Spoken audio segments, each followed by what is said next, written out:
Why do so many people have such bad credit? The credit bureau's only job is just to report information and get paid. The more they report, the more they get paid. Whether it's good or bad accounts, they don't care about none of that. If you and I send in a letter to the credit bureaus for something to get deleted, there's a machine that just scans the letters and it just reads the coding of the letters in order to leave items on there or delete them.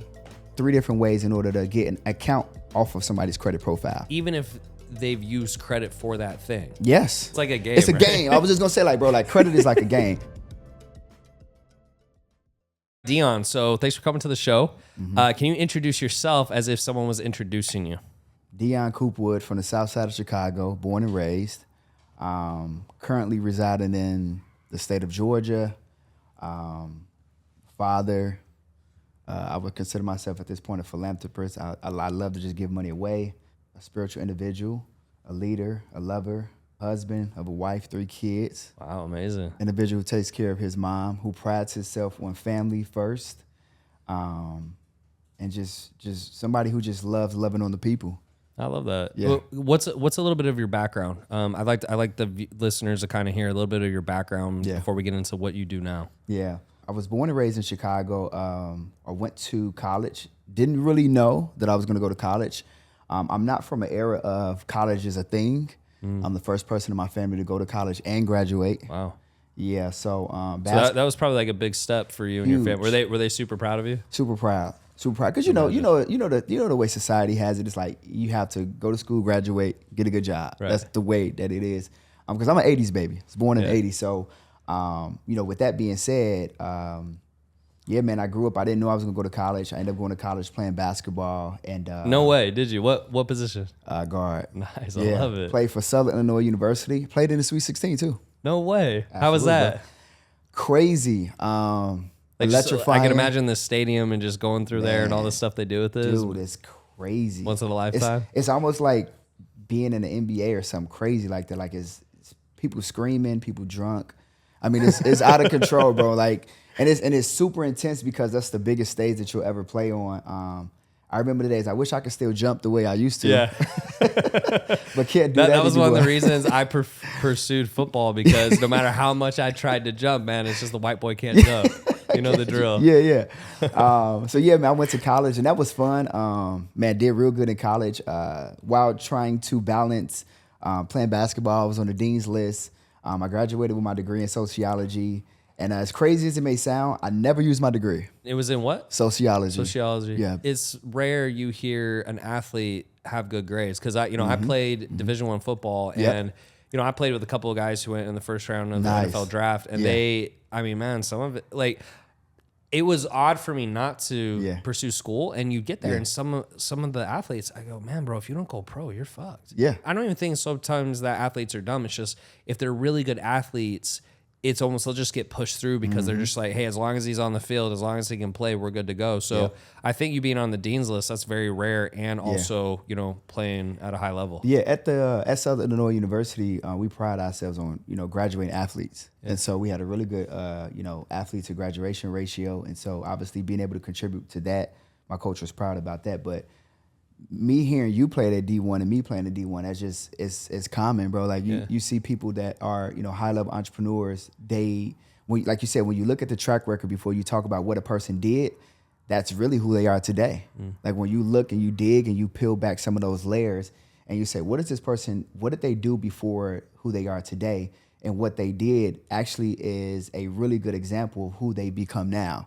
And so the passion to always want to win, to perform at a high level, that's still in me today. Like you and I were talking off camera about all of the different states I've been to in the last few days and the different podcasts and just, the running that I've been doing and the, performing at a high level, that's still showing from, when I was a kid and when I went through college and high school and stuff of that nature. So you can see the commonalities there. You know what I mean? Mm-hmm. Yeah. I think there's something about sports where you're just kind of expected to push through, and then that translates over to business really well. Yeah. I don't think you have to play sports to do well at business, but I do find that a lot of successful entrepreneurs, like you said, they've gone through that, because in business, when bad things happen, which they will happen, you kind of learn to push through the same way you do in sports, and you just kind of learn it. This is just how it is. It's just adversity. I find some people who haven't had an athletic background, they sometimes seem to struggle a little bit more because they haven't I don't know. I just think maybe they haven't had as many challenges. Or one thing that I noticed too is like if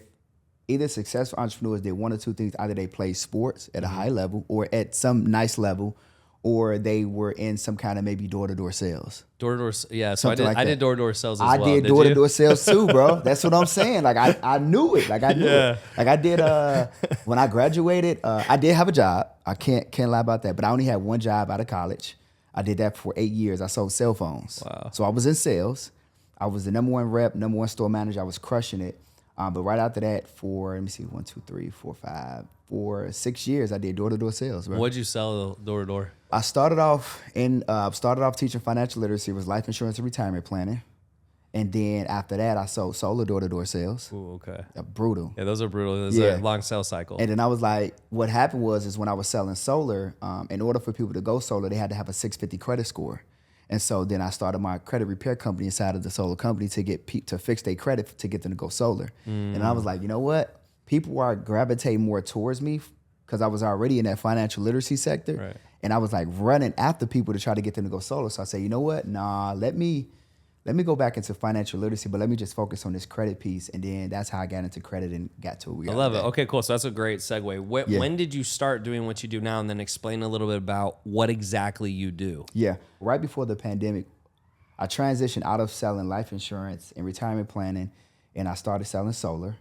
And I did that for a few years, made some really good money doing that. But the problem was that solar was really big on the West Coast. And here I am in the Chicagoland area trying to pitch people and sell people on solar, knocking on doors. And they like, first of all, I don't even know what solar is. Like, we don't know what solar panels are. We don't know what. So I'm having to break down the understanding of solar and then trying to sell them on solar. Yeah. So that was like super rough. And then the third piece is that real acquisition piece where it's like, does this person qualify to go solar? Mm-hmm. And so we were doing like 200 apps a month, and like maybe 20% of the people may qualify.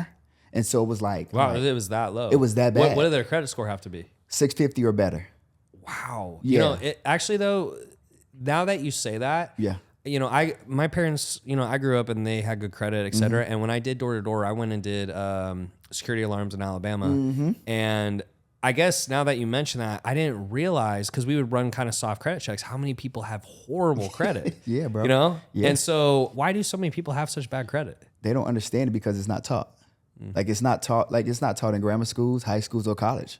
Like there's no conversation around like credit. Like nobody's having that conversation. So nobody understands it. And so statistics show that 1 out of every 3 people have bad credit. When I was selling door to door, I had one day I got really frustrated. I think I ran 25 credits and like 19 of them failed. Yeah. And what we were looking for is it would be a C or above. So it would show A, B, or C. And I don't know. I think the C was probably like in the 600, 650. Yeah. And you know, above that. And whenever we would get an A credit, we would always like joke, excited. like, yeah, we'd be excited. Like, oh, like I'm gonna sell this lady, right? I'm gonna sell this guy. You work with credit. How do you fix it? And like maybe I don't even know how many different ways you can do it, because that is something I'm not very familiar with. Yeah. Also, how you make money doing that, because that's the part of your business that like I'm interested about. I don't really understand that. So here's the hardcore segue. So we were improving people's credit to get them to go solar, right? So then we stopped selling solar because solar just wasn't making sense from a business perspective. I'm like, I got to get out of here. This is like kind of going downhill. Let's just focus on the credit piece. So then we started doing credit repair. This is before like I did anything else. I started doing credit repair. At that time, I was probably doing about maybe 10K a week, doing really good. And remember, this is like in 2020. This is like in 2020. Not too long ago. Not too long ago, bro. Like this is not too long ago. So then what happened was in 2021, I made a decision to move to Georgia. From Chicago. Gotcha. So then I moved while I'm in the midst of doing my credit repair company. And then when I get to Georgia, I started looking up the laws, the rules, the regulations. And I found out that it's a misdemeanor in Georgia to do credit repair, to like charge people to do credit. Oh, wow. I was like, damn it, like what's going on? And that's what you're doing in Chicago. That's what I was doing in Chicago. I'm like, God, you got to go back to Chicago. I'm like, this is crazy. I'm like, either I got to go back or I got to figure something out. Here's this interesting piece. So at the exact same time when I moved to Georgia, I went to my very first ClickFunnels conference. I went out there with my guy, Will Rivera. So Will was like, man, bro, you got to come to this conference. It's going to be crazy. And I'm getting an award. I'm like, well, bro, I'm going to go celebrate you, right? So I'm at this conference and 2 things happened to me at this conference. First of all, I see Will get this award, these and One that. of those, yeah. I had never been to ClickFunnels. I didn't know nothing about no ClickFunnels. Like I was like brand new, fresh to all this stuff. So I'm seeing Will walk across the stage getting an award, and I'm like, oh shit, I need one of those. I'm like, I don't like. For me, you got to think like being an athlete and being somebody who just a high performer. I'm like, I want to get one of those awards. Like I like rewards and recognition. The second thing that happened is that Russell was on stage and he was talking about. He said one thing that changed my business, changed my life forever. He said, if you don't have a monthly recurring revenue in your business, you don't have a business. And I said, damn. I said, well, maybe that's the key to everything that I got going on. So I went back home and I started to get into the development process with my developers on a software. Instead of me doing the actual work and repairing people's credit, I'm like, I want to create a software that I can allow people to use and improve their credit the same way I'm getting results, leveraging what's called Metro 2 compliance. And so right now, I don't repair anybody's credit. I've created a software that individuals are using to, one, either repair their own credit, or they see how easy it is to repair their own credit with a few clicks of a button, or they start their own credit repair company and they're using the software to run their business too. So did you get around it with the software? Is that how you got around that rule? Essentially. But because what I did was I really moved myself out of doing credit repair. So I cut my credit repair company off and I went full-fledged, like, let me just work on this software. So for like 7 to 8 months, I would just like saying, I'm not going to take any more clients. Like, let's just slow down and let's take care of the people we got. Let's figure out the income that we're rolling with. And let me figure out this software. So it took me like 7, 8 months to really like fully develop the software. And once we launched, that is what truly allowed the revenue to come in and me to have the impact that I have now. Nice. Yeah. So let's talk a little bit about that. Software is not the easiest type of business to start. So maybe talk a little bit about once you pivoted, how did you get the software built? How did you hire? Where did you get the developers? Like, I think people be curious to hear about that. So there was a gentleman, when I was doing credit repair, there was a gentleman that I met named Rodney, and he had sent me a DM message. He said, man, I've been seeing you going on all these different podcasts. You're talking about Metro 2. He was like, I know a whole lot about Metro 2. He was like, and I started, building and developing my own software around it. He was like, and I want to talk to you about it and see what you think about it. So we had a Zoom meeting one day for like, I never met this guy for like 3-4 hours. We on Zoom, just like talking, just kicking it, hanging it. I'm like, this is crazy. Now, mind you, this is like a 60-year-old, white guy out in Pensacola, Florida, just DMs me on Facebook. Completely different. And we just get on like Zoom and just chatting it away. And he was like, I want to introduce you to, all of my developers. He's like, I think you could do some robust stuff. And I'm like, cool, bro. And this is crazy because I'm just thinking like, God has got to be answering my prayers because I don't know where this come from. And then, I meet the developers that he had in place and I was like, hey, this is what I want to do. This is what I want to develop. So he has some foundation in place. And I just took from the foundation and I just built on top of it. So like, this is like right before AI kind of got sexy to everybody. So I started developing I'm like, look, we need to take AI and we need to implement this. It need to look like this. We need to build this out. So I'm literally having conversations, and I still have conversations every single day, every hour on the hour with developers about developing my own software. So it took us about 7 to 8 months before they really understood what I really wanted and what it needed to look like and how it needed to perform and function based upon how I was putting together letters, how I was getting results from my clients, like the process behind it. And after about 8 months, we did like a soft launch. I'm like, let's just see how this goes. And then it was like, people were like getting results. I'm like, oh shit, this is working. This is really working. So how does the software actually work? So when you say people are getting results, I'm assuming they're increasing their credit score. Absolutely. So how does it, what does it do? Yeah. So to kind of like maybe make it as simple as possible, there is a compliance standard that the credit bureaus put in place.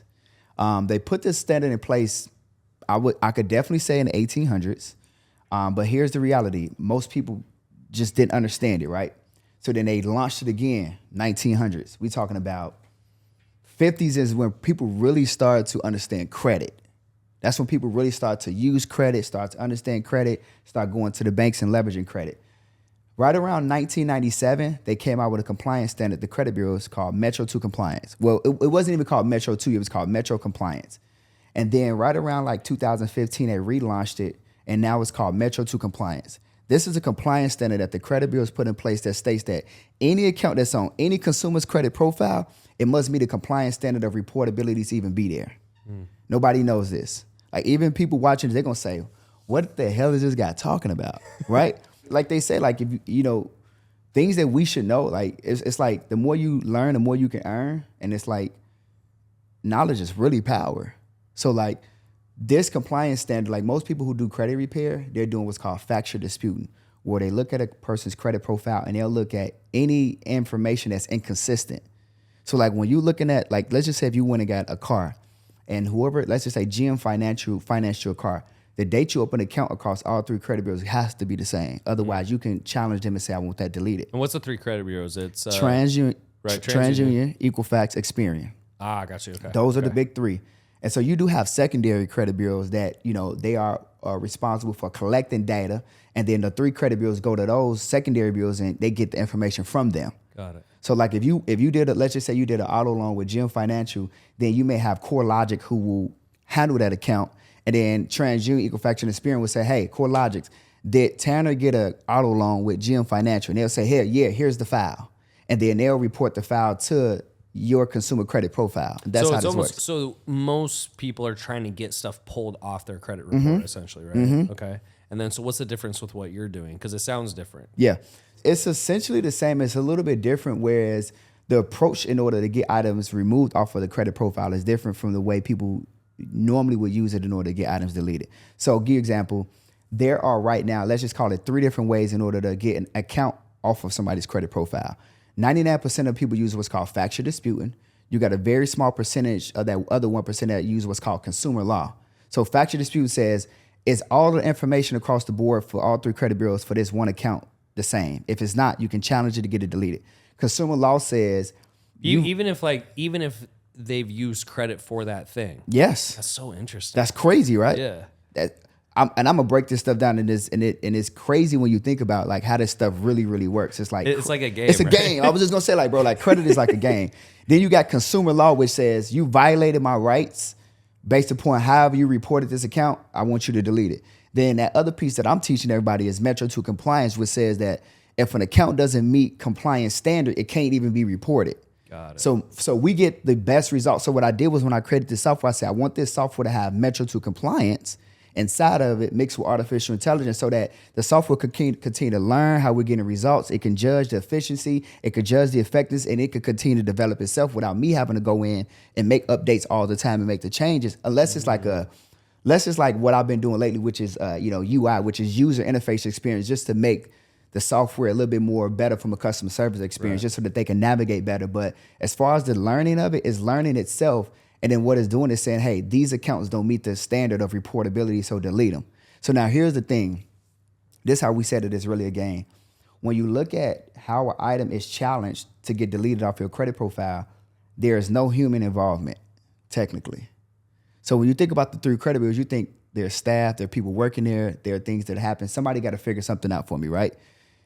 Technically, yes, there are staffs there, but the reality is that the credit bureau's only job is just to report information and get paid. So if GM Financial said that Deon or Tanner took out a loan, then their job is just to report that on the credit profile, and then GM Financial is going to pay them to report it. They don't care about nothing else other than getting paid to report. This is why a lot of the times they won't delete items, because they're getting paid to report. Now, so the more they report, the more they get paid. The more they report, the more they get paid. Whether it's good or bad accounts, they don't care about none of that. They just want to get paid. So now the crazy part about it is, when you look at the dynamics of how items are deleted, if you and I send in a letter to the credit bureaus for something to get deleted, there's a machine that just scans the letters and it just reads the coding of the letters in order to leave items on there or delete them. Wow. That's crazy. The machine is called eOscar. And if you Google what is eOscar, eOscar that's the name of your app. That's not the name of the app. Oh, that's the name of the machine. When we send in the letters to the credit bureaus, there's a machine that scans these letters, and it's called eOscar. And eOscar is an online Metro 2 compliant web-based automated machine. Okay. Understood. So when you send in the letters to the credit bureau saying, I want this deleted, I want that deleted, if you don't send in letters that has Metro 2 compliant code in it, the machine is Metro 2 compliant code. So you have to send in a letter that speaks the language of the machine. So the software I created is called Metro 2 Phenom. So it's M2 Phenom. So if somebody goes to metro2phenom.com, the site will come up. They'll be able to log in, register, create an account, and just go through the process. Wow, that's amazing. And what does it cost to use your software? I'm curious. So I'm going to give your users and your viewers a little update. So we're coming up with some new rate plans. Nice. The cheapest rate plan right now is $147 a month. Okay. So if a person wants to go through that for $147 a month, they can help themselves and 3 other people. So if it's like a family of 4 for $147 a month, let's say if it may take them 3 or 4 months to get through, the 4 people could split that $147, which is like $36 and some change. And in a few months, everybody can come out with great credit. How do you mostly get your customers right now? Is it organic? Is it paid ads? Is it a mix? A little bit of both. So right now, we do run paid ads through Facebook, Instagram. That's a very small portion of the consumers, which is probably like 10% maybe. Yeah. Because the cold traffic is hard to convert when you're talking about even sending them to a landing page to get them to opt in, to register, then subscribe. It's a lot that goes into that. Sure. And so the way that I truly built up the software is, remember, I went to ClickFunnels, and so I was listening to Russell Brunson, and so I said, well, I need to follow the same model. And I remember him saying that in order to build up ClickFunnels, he did 3 webinars a week in order to build up his software to 100,000 subscribers. And so what I did for about a year straight was I did 2 webinars a week. Oh, wow. And so I would just run an ads to a free landing page to register for a free workshop. They would come to the free workshop. I would just educate them on Metro 2, credit, get them some credit information plays, how to build credit for like 30, 45 minutes. And then I would say, hey, look, here's the software. Here's how you register. And everybody would just register. Wow. So we would get about 100, 200, signups every single week. And I just kept just building it up. Who's the average person who's your customer? Like, Yeah. are they trying to get a house? Are they trying to get a car? Like, what's the issue they're running into? It's that 1/3 of America who, like you said, it's that, like, my avatar is like a single parent mom who got a couple children, making 40, 50 grand a year, and she's want to become a homeowner. She want to provide a better lifestyle for her children. So majority of our clients, because most women are, the caretakers for the children, they're the ones who having to provide a different type of lifestyle, want to get a house, want to get a car, having to get transportation back and forth to work. But that individual is somebody who is saying, hey, listen, I need to do something about my credit. And they're learning that you don't have to settle with bad credit. And so they jump on the webinar, they get educated. And I mean, it in 3, 4, 5 months, they got a brand new fresh start. Most people who have bad credit, is it just, obviously some bills weren't paid, or is it like certain things they're buying typically, or like what usually is causing people to have such bad credit? I think just the understanding that having good credit is essential. Good credit is life. Like, even like here, you living in this building, this is like, you have to have credit, bro. Like you can't get a house, you can't get a car, you can't do none of the essential things of life having bad credit. And I think what happened is again, because people don't understand credit, what happened is we have now people who are going into adulthood. Now they're suffering with the decisions that they made in their younger years. So you get out of high school and you go get a car, you get an apartment, and you start getting a cell phone, and you let bills be late. You don't really understand that I need to pay my bills on time. You don't really understand that to let this car get repossessed. Like, you have a nonchalant attitude when you're younger, but then now as you get older, you realize, oh shit, I need credit. You know what I mean? And so now everybody is, as you get into adulthood and you start to live and life is life, and you're like, no, I need to really maintain and manage my credit. Is it more that they don't have credit in general, or is it more that they've ruined their credit through like bad financial decisions or purchases and stuff like that? I think it's a 70-30 split. 70% of the people, they've ruined their credit.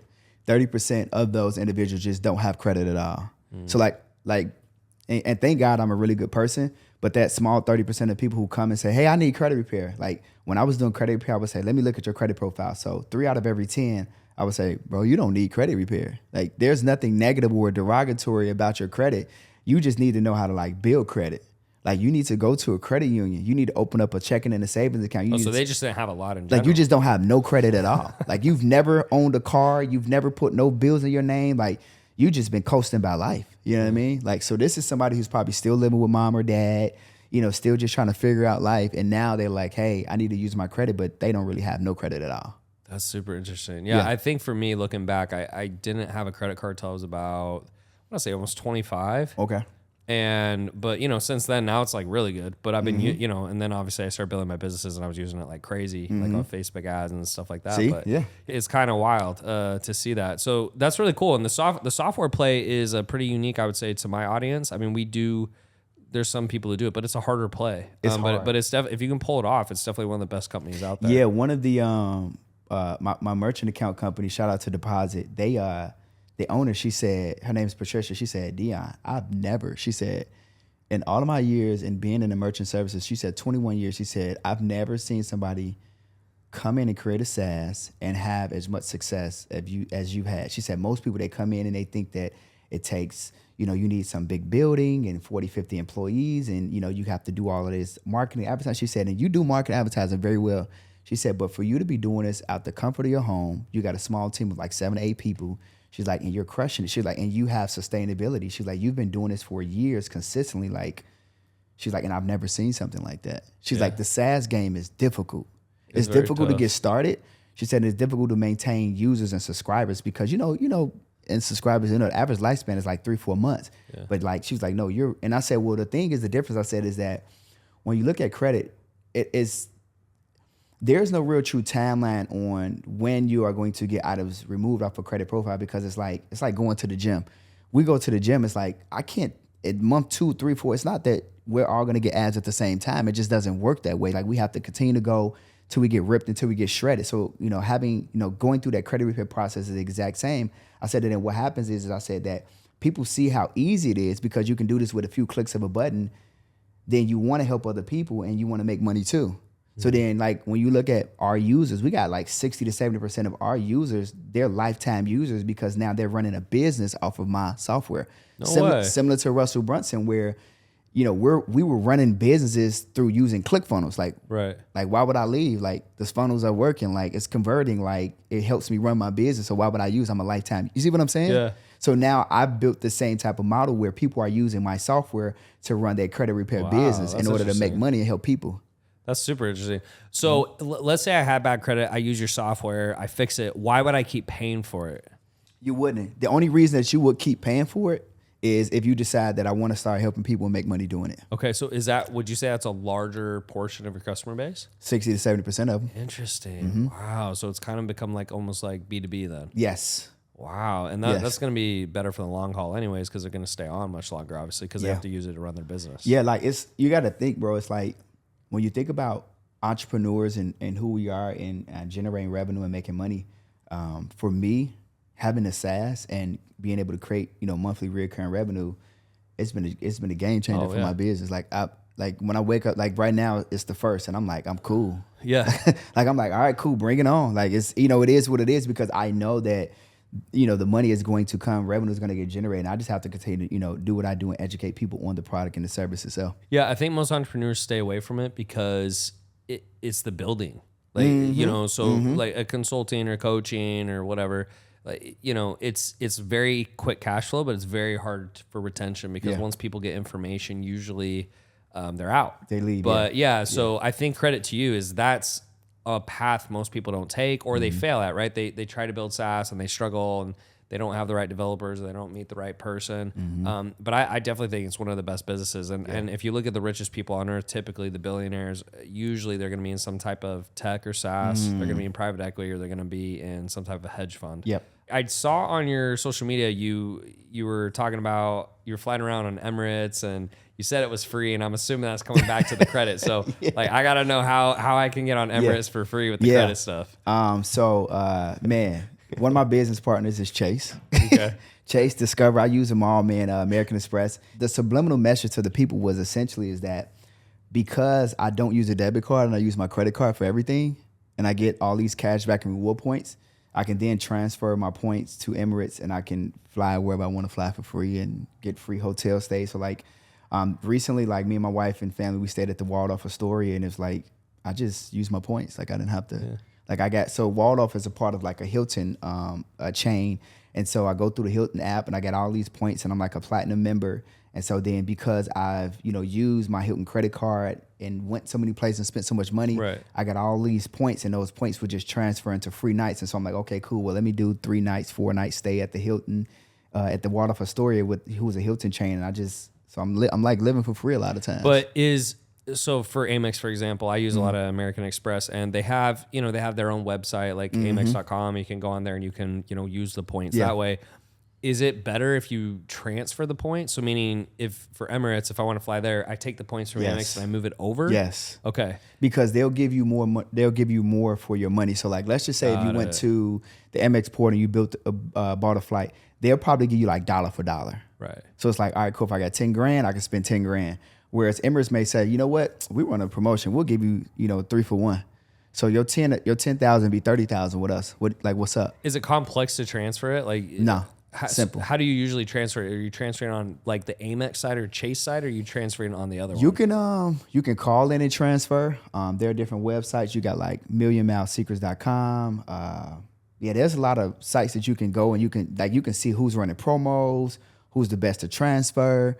Like, no, the game is deep. But do you usually have to get on a phone call to do it, or can you just do a I form? like to call just to kind of see what's really going on. It may be some stuff over the phone that they're not telling me that I may see online, just so that I can kind of see like, hey, what's really going on? What's the real deal? What's the promotion? So that way, I can get the best bang for my buck. Then they'll tell you like if there's different flights that are going out and say, hey, we got a promotion during this time and this time. Would you like to take advantage? And, we'll give you more points for this time frame. So I like to call in just to kind of see what's going on. They'll give you some information. Yeah. Okay, interesting. Yeah, because I think for me, I've just been so lazy that I just... You just say... I just do it. I mean, but it's cool though, because it's like you're not using a debit card.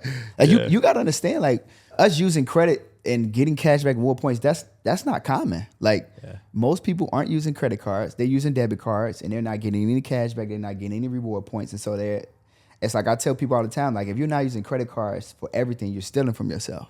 Yeah, it's just free money. I usually fly everywhere for free. Yeah, I mean, that's my big thing. Yeah, hotels, I probably could do it as well, but it's usually the flights are usually the ones that I'm. You should get the Hilton Honors through American Express. That'd be real good. So then any Hilton hotel, you can get the Marriott card as well. That Marriott hotel, that bond, you can. So then boom, you'll be just building points. And then they do what's called the beautiful thing about those hotels. They do what's called status matching too. So let's just say you get a Hilton Honors card, and then you become a platinum member, and then you get the Marriott card. You can call a Marriott hotel and say, "Hey, look, through Hilton, I'm a platinum member," and then they'll status match. Or you can go through their website and you can plug in all of your Hilton information and let them know that you are a platinum member, and then Marriott will make you a platinum member too. So then when you go, you get, if you stay 3 nights, you get like a 4th night for free. They give you like $30-$40 a day to spend. You get free massages, you get early check-ins, late checkouts, you get all that stuff. I love it, man. It's all off credit. I love the perks and the free stuff. Man, my saying is I love credit, man. So that means it sounds like you love credit. So you really just started this business, 4 years ago? Technically, yes. But when you think about it, like I've been an entrepreneur since I graduated. That was 16 years ago. So when I first graduated, I was a travel barber and I had a clothing brand.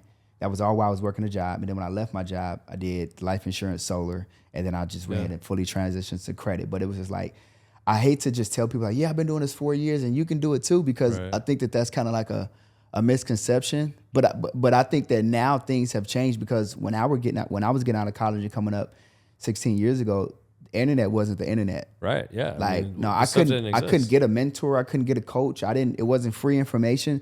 Now you can get on TikTok, you can get on Instagram, you get on YouTube, and it's information galore. And like with the right guidance and leadership and information, you could become a millionaire in a year too. Like it's easy. It's not as hard as it was for, probably me and you when we were coming up and door knocking and doing cold calling and crazy stuff like that. Now it's different. But yeah, this particular business, and it's 4 years. That's amazing. So was this the best business you've had to date? Has this been the best business? So I'm curious, when you were doing all those other businesses prior, were they going as well as you thought? Like, how did you stick with it? And maybe they did, but if they weren't. They were. When I did life insurance, I was doing a couple $100,000 a year doing that. I had the #1 organization. I was the #1 life producer, premium. I was crushing at that company. I was #1 in every category other than income. So there were other people that were making more income than me, making millions, but I was doing a couple $100,000.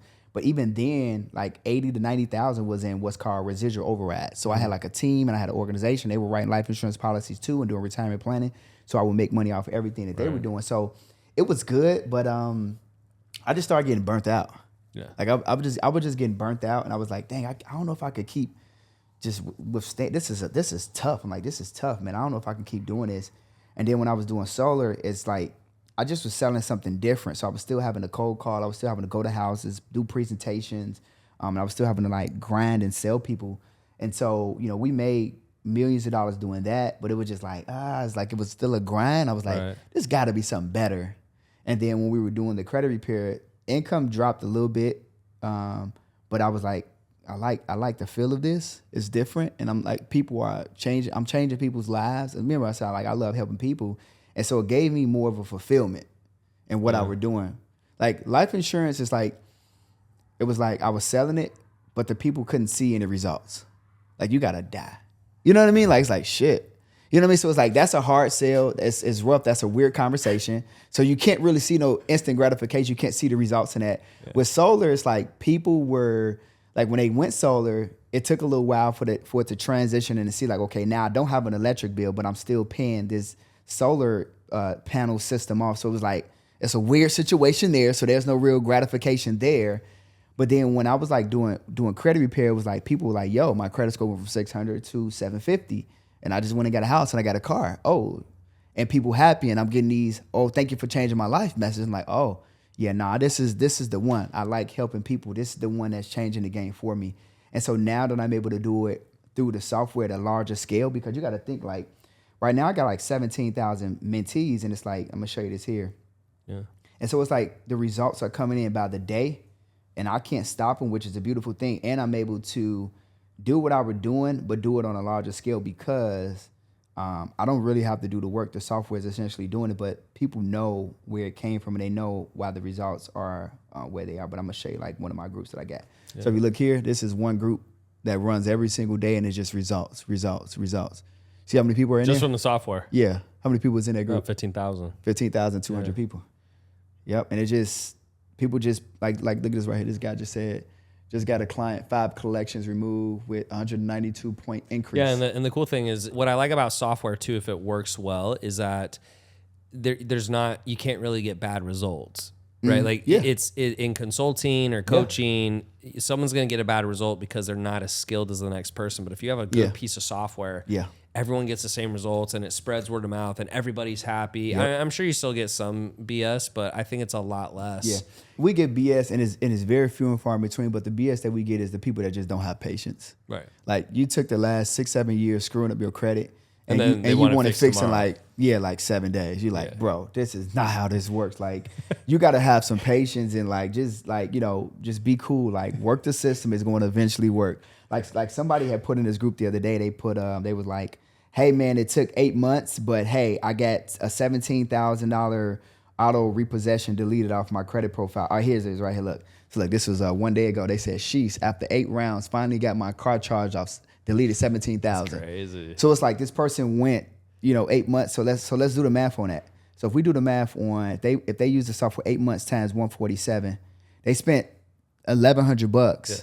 And got 17,000. That's a fair exchange. Oh, that's super fair. So then now they can go get a car again. They can probably get a house again. Like we're talking about now, you got a whole new fresh start, and now you didn't even pay somebody $1,000 or $1,500, $2,000 to try to do it for you. Right. You did it for yourself. And then I was going to tell you, like for your viewers, like we're launching a new rate plan in the next couple weeks, where it's going to be just if you just want to just do it just for yourself, nobody else, it'll be $97 a month. So it'd be even a little bit cheaper. Even better. Even better. Yeah. I think the cool thing that you said was you've been doing this for over 16 years. And something that I seem to find in successful people is it really, at the end of the day, is they just don't quit and they just keep going. And sometimes you're on a good path and sometimes things aren't going your way. But I think there's just something about being persistent and continuing to learn and continuing to push that it's just a key of success. Think about this. Remember you talked about my pivot between like selling solar and just going with doing this and then creating the software shortly after.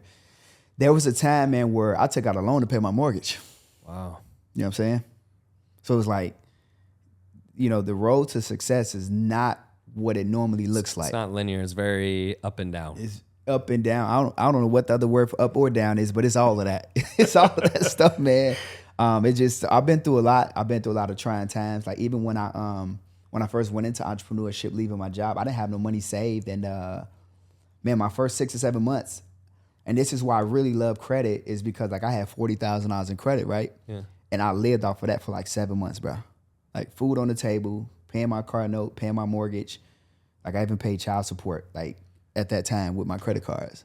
Like, so we talking about if somebody really truly wants success and they really want to, have the success that you or I have had in our years and getting all the awards and the plaques, there's a lot of gruesome stuff that comes through this. Yeah, it's super difficult, but that's why I wanted to highlight that, because doing something for 16 years, that's a long ass time, and for you to finally get to the best business you had other ones, but most people won't go 16 years. They'll go a year, maybe they go 2 max, and they start complaining. And it's been a good reminder for me, because I'm 6 years into business, and I've had some really good years, and I've also had some, it's all relative. I've had some times where, I'm like, I should be making more than I am, but it always reminds me when I started, where I took 2 years before I ever started making money. And so now, as I stay in business longer, it just gets easier. Where it's like, it's just another road bump. It's just another BS thing I got to go through. And I think that's a big key to success, because eventually I think some people, they just hit enough for them and they stop, and then they never know what could have been, because they never kept pushing through.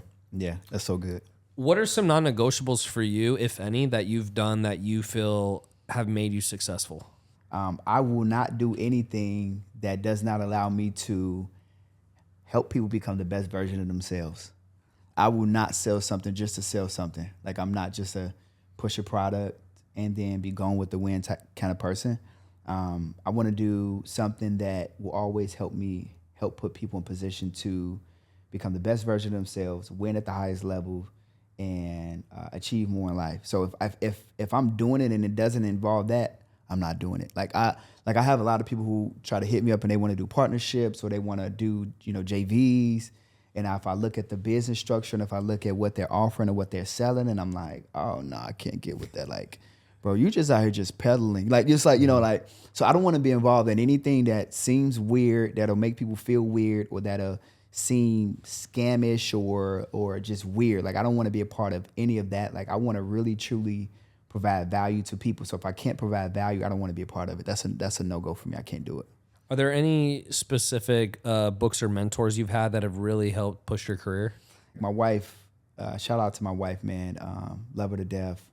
She has really, truly been an inspiration for me and helped me get to the level that I'm at. And one thing that I'll say is, when we were like down bad and I was transitioning. How long you been married, by the way? This is 5 years. Congrats. Yeah, and we've been together for 14. Oh, so you dated 14 years. You dated for about 9 years before. Yeah. So like my wife was with me since I was making like $12 an hour. She was about to throw you out. Yeah, bro. So she's been through it with me. So she deserves everything that we got. Like, I tell my wife all the time, like, just spend the money, like enjoy yourself, like, and she does it very well.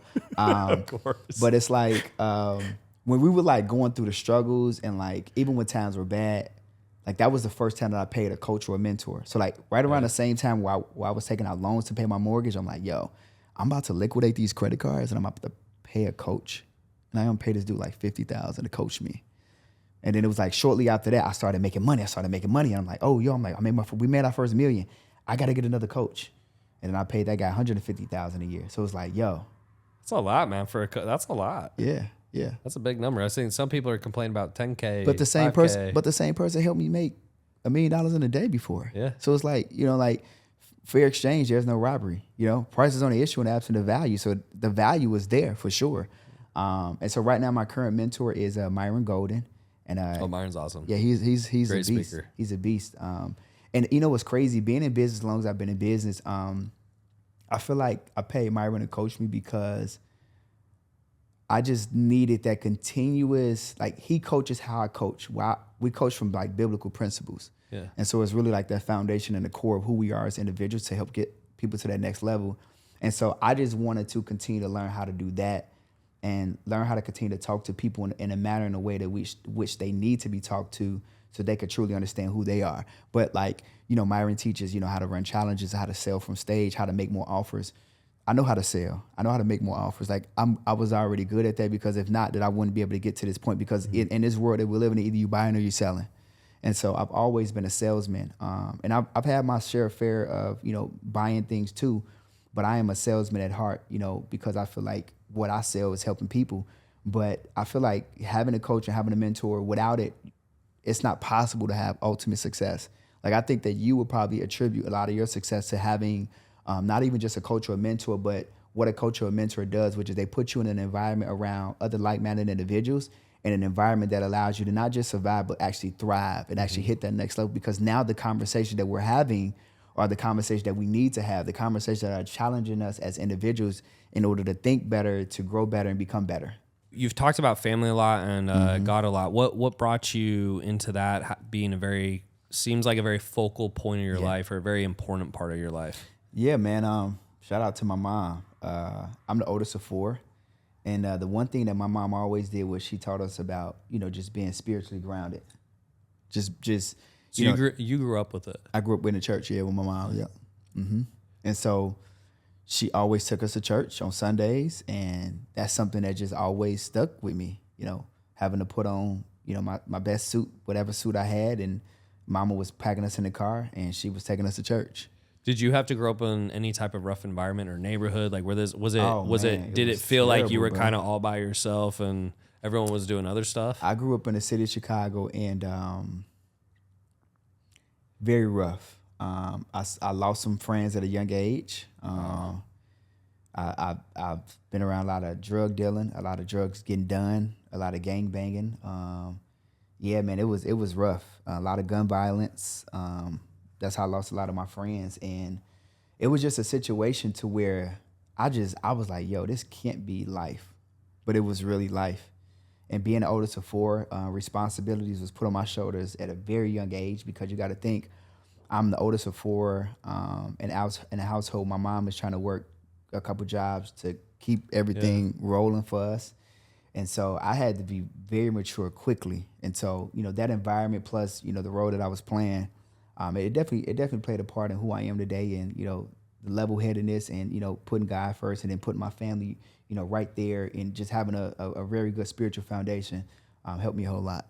Yeah, because it's always interesting to me when I meet someone who maybe came from a rougher background, mm-hmm. but they're really God-centered and family-centered, mm-hmm. because it's interesting to me, because you'll see some people in a better environment who go off the rocker, man, and it would almost seem that would make more sense for you, right? Like, yep. where you would go the opposite direction.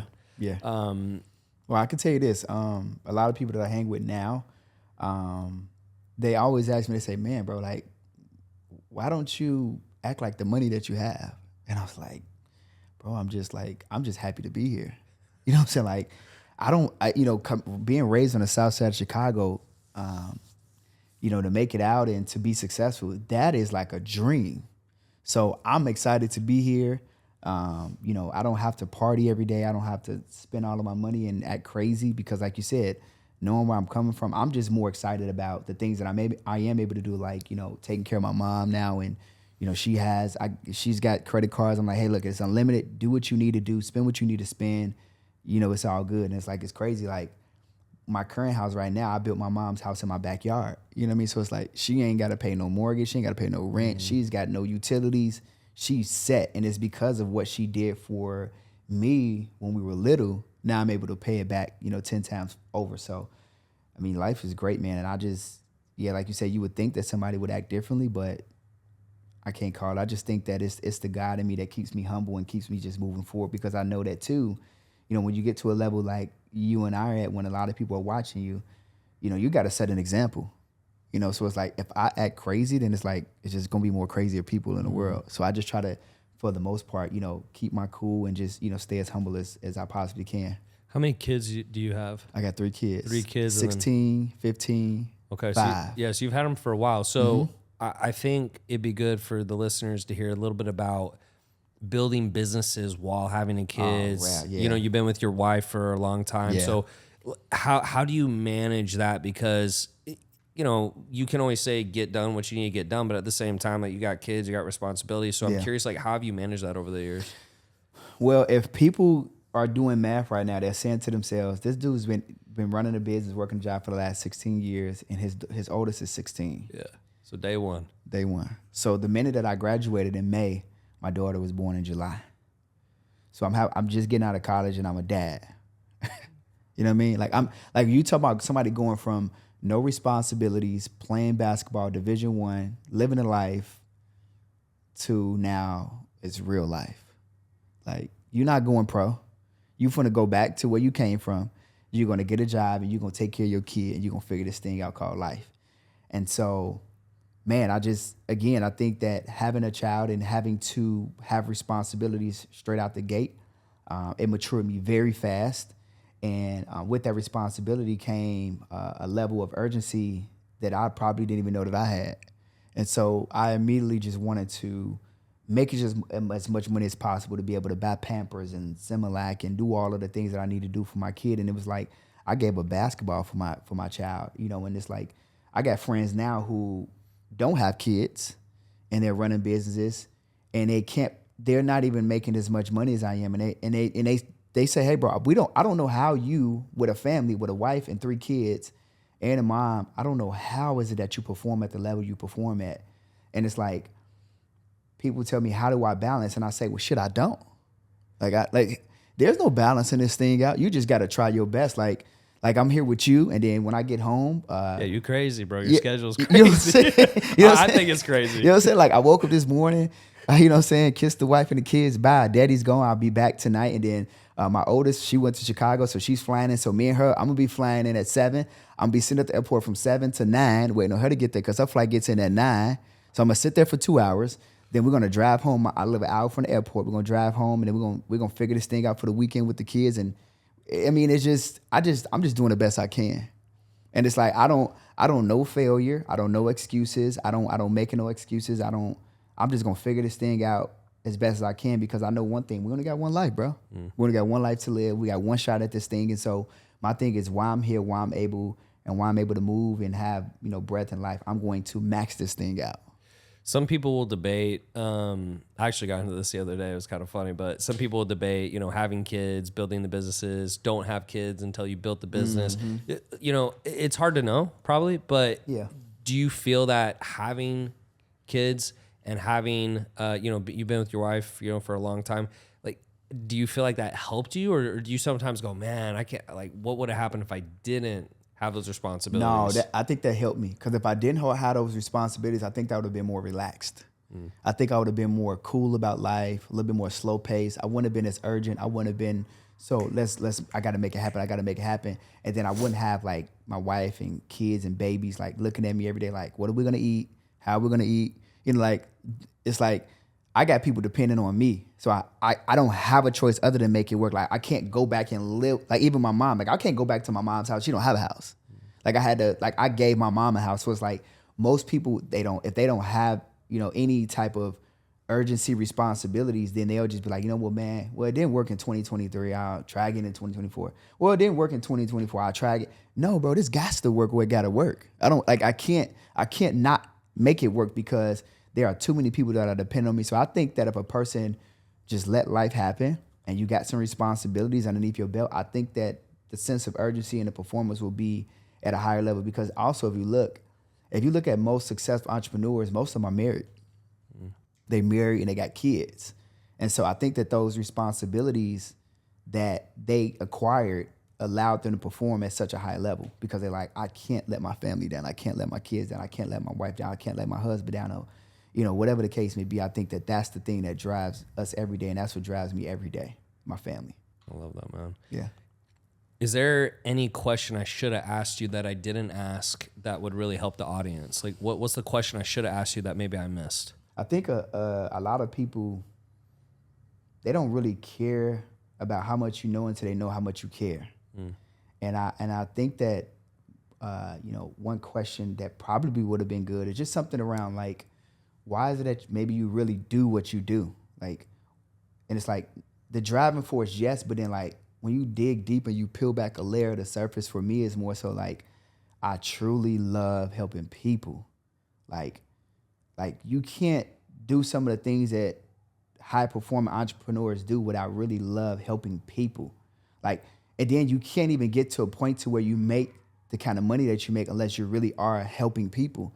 Like, it's like, in order to be a really good entrepreneur, you have to know how to solve problems. Like, the world has a crap ton of problems.